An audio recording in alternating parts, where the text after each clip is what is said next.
ഇത്രയും വലിയ ഒരു ഭീകരാവസ്ഥ ഇവിടെ പോലീസ് ഉണ്ടാക്കിയതുള്ളത്. ഇവിടെ വന്നപ്പോഴാണ് ഇപ്പോൾ മനസ്സിലായത്. കായംകുളത്തെ പോലീസ് ചങ്ങലക്ക് ഭ്രാന്ത് പിടിച്ച പോലെയായോ? അതിനകത്ത് എനിക്ക് ഉത്തരവാദപ്പെട്ട ഈ ഡിവൈഎസ്പി ആണ് ഇതിനെല്ലാത്തിനും നേതൃത്വം കൊടുക്കുന്നത് പറഞ്ഞിട്ട്. ഞാൻ ഡിവൈഎസ്പിയെ വൈകുന്നേരം വിളിച്ചിരുന്നു. അവിടെ സംഭവം ഉണ്ടായപ്പോൾ ഡിവൈഎസ്പിയെ വിളിച്ചിട്ട് പോലീസുകാരെ യൂത്ത് കോൺഗ്രസ് KSUക്കാരെ യൂത്ത് കോൺഗ്രസ്സുകാരും തല്ലുന്നതിനെതിരായിട്ട് ഞാൻ പറഞ്ഞപ്പോൾ പോലീസിനെ പൂർണ്ണമായി ന്യായീകരിച്ച ഡിവൈഎസ്പിയോട് സംസാരിച്ചു. അതിനുശേഷം അന്ന് രാത്രിയാണ് ഈ സംഭവം ഉണ്ടായിരിക്കുന്നത്. അന്ന് രാത്രി ഈ വീട്ടിൽ കയറി ചവിട്ടിപ്പൊളിച്ച് ഒരു കുഞ്ഞും ഒരു പെൺകുട്ടി ഒരു സ്വന്തം കുഞ്ഞിന് മുലപ്പാൽ കൊടുക്കാൻ വേണ്ടി നിൽക്കുന്ന സ്വകാര്യതയെ പോലും കടന്നാക്രമിച്ചിട്ട് പോലീസുകാരൻ വീട്ടിലടിച്ച് ഇവരെന്താ ഭീകരവാദികളായിരുന്നു? ഇവർ മയക്കുമരുന്നുകളെ കടത്തുകാരായിരുന്നോ? കായംകുളത്തെ ഒരു ദേശീയപാതയുടെ പ്രശ്നം ജനങ്ങളുടെ പ്രശ്നം ഏറ്റെടുത്ത് സമരം ചെയ്തു, നിരാഹാരം ചെയ്തു.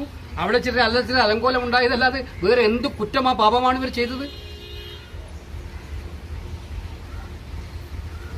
ഇതിന്റെ പേരിൽ വീട് അതിക്രമിച്ച് കയറുക,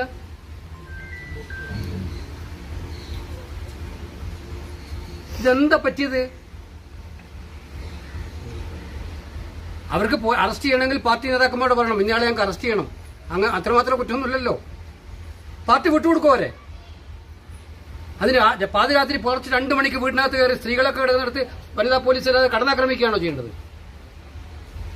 ഇത് അവിടെ നിന്ന് കിട്ടിയ നെയിം ബോർഡാണിത്. Yatheesh Babu, sub inspector of police.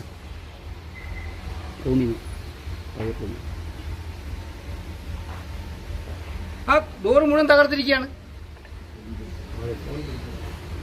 Phone പിടിച്ചു വാങ്ങിച്ച്, ഫോൺ മോഷ്ടിച്ചു, പിടിച്ചു വാങ്ങിക്കല്ല, ഫോൺ മോഷ്ടിച്ചു കൊടുത്തേ.